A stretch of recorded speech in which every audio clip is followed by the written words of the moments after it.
后来乡亲啊，这个武汉肺炎爆发以来，上辛苦的就是第一线的医疗人员。中华寿团病院特别号召100外医护人员，做伙来合唱着2003年抗 SARS 的歌曲《手牵手》，大家互相鼓舞，要来做伙度过这届的难关。手牵手。 医生展现歌后合唱抗 SARS 的名曲《手牵手》，绝不要放弃，手甲真投入，手势阁真准。会度过。毛医生袂晓唱，不会唱第一句的。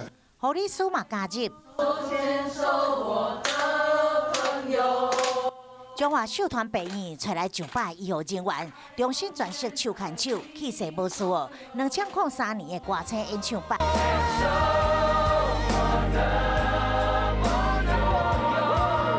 医护人员大声唱歌，经自向心力，也会当疏解武汉肺炎爆发以来压力。压力确实很大因为每一个病人来讲，对我们来讲都是可能的带病者。因为每天有可能都会遇到这些来的患者，你不知道什么时候会发生什么状况。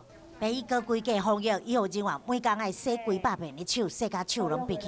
南投这间病院嘛是加强防疫，有天尾红外线扫描仪器，只要有人的体温超过38度，就显示红色的，也佫会发出警示声。快速量体温，来当防止闹高起，也佫会当减少民众伫门口排队量体温的时间。